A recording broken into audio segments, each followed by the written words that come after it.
Assalamualaikum warahmatullahi wabarakatuh. Saya Nadia Nazira binti Huzaini. Baiklah, pada hari ini saya akan menerangkan tentang apa itu rasuah. Rasuah boleh didefinisikan sebagai sebarang tindakan atau perbuatan yang boleh menjejaskan integriti dan kemuliaan akhlak. Dalam penggunaan bahasa Melayu, perkataan rasuah ini datangnya daripada perkataan bahasa Arab iaitu ar-risiwah yang membawa maksud satu perbuatan jahat yang telah dinyatakan dalam Al-Quran. Selain itu, Suruhanjaya Pencegahan Rasuah Malaysia juga turut menggunakan perkataan corruption yang membawa erti rasuah. Suruhanjaya ini juga telah memberi 3 maksud yang boleh dikategorikan sebagai rasuah, iaitu yang pertamanya ialah memberi atau menawarkan, yang kedua ialah meminta atau menerima, dan yang ketiga ialah setuju untuk menerima ganjaran atau faedah secara langsung atau tidak langsung. Akhir sekali, bentuk-bentuk rasuah terdiri daripada wang, diskaun, perkhidmatan, bonus, jawatan dan sebagainya. Saya rasa sampai sini sahaja yang ingin saya bentangkan tentang apa itu rasuah.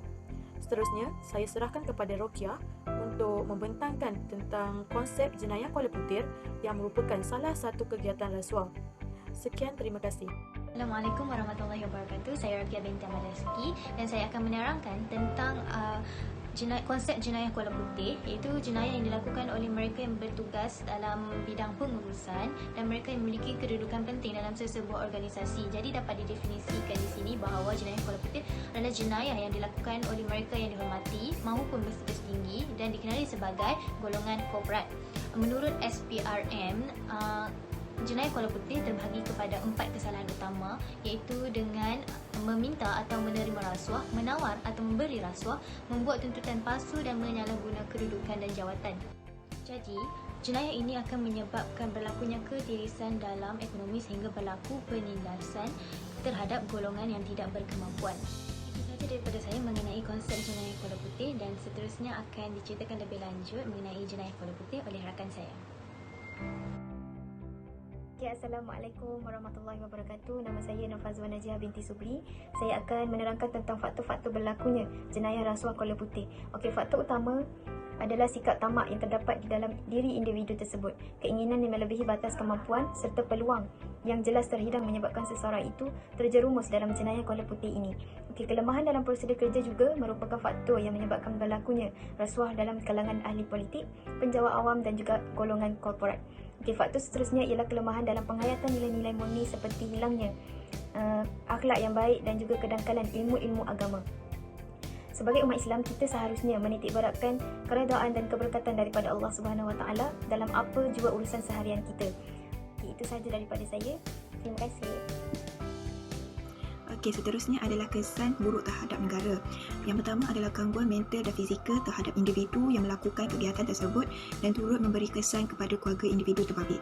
Individu tersebut akan kehilangan pekerjaan dan kepercayaan masyarakat terhadapnya, malah keluarga individu terbabit turut akan berasa malu sehingga menyebabkan tekanan perasaan.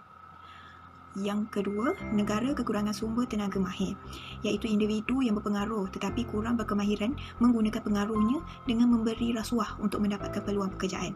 Dan yang ketiga adalah menjatuhkan imej negara di mata dunia.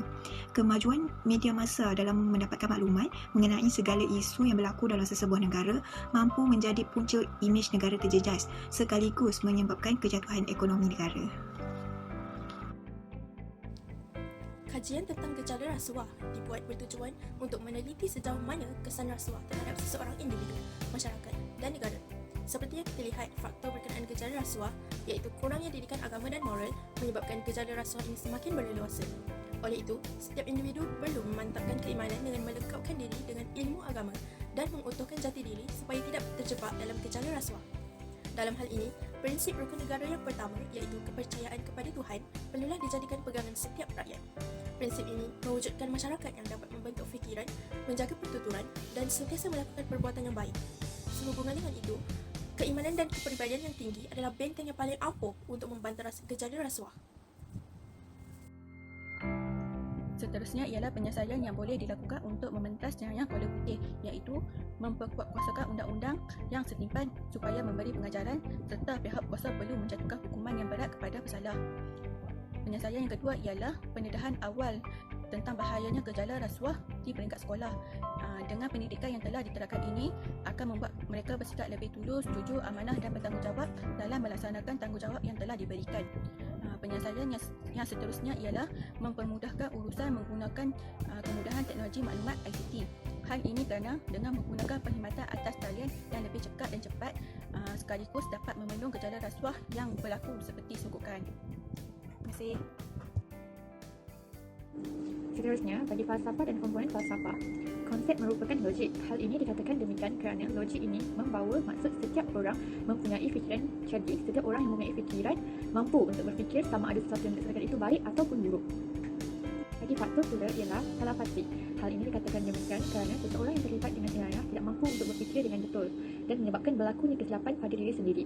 Falsafah rukun negara ini bagi menyatakan ideologi negara kita terutama dalam membanteras jenayah. Selain itu, terdapat falsafah dan komponen falsafah di dalam kesan, iaitu epistologi dan falsafah pendidikan kebangsaan, di mana setiap orang melakukan jenayah tidak akan dipercayai oleh mana-mana pihak disebabkan kejadian atau isu yang telah berlaku, iaitu epistologi. Manakala falsafah pendidikan kebangsaan menyatakan bahawa asas utama kesepadan adalah jeri, jasmani, emosi, rohani dan intelek. Manakala dari segi penyelesaian, terdapat epistologi iaitu komponen falsafah memberi kepercayaan kepada orang lain dan menunjukkan yang diri ini mempunyai ilmu dalam pelbagai aspek.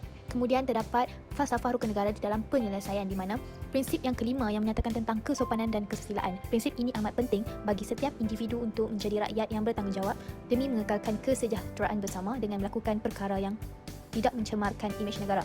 Kemudian dalam justifikasi, di mana falsafah rukun negara digunakan mengikut prinsip rukun negara yang pertama, iaitu kepercayaan kepada Tuhan perlu dijadikan pegangan oleh semua rakyat.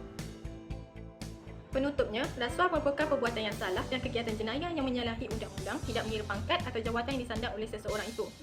Dalam menangani masalah rasuah, terutamanya dalam golongan elit, perlu diambil perhatian. Pihak yang bertanggungjawab perlu memainkan peranan yang penting, terutamanya pihak Suruhanjaya Pencegahan Rasuah Malaysia, SPRM, pihak polis dan pihak kerajaan demi menangani serta mengurangkan kegiatan rasuah yang berlaku dalam negara.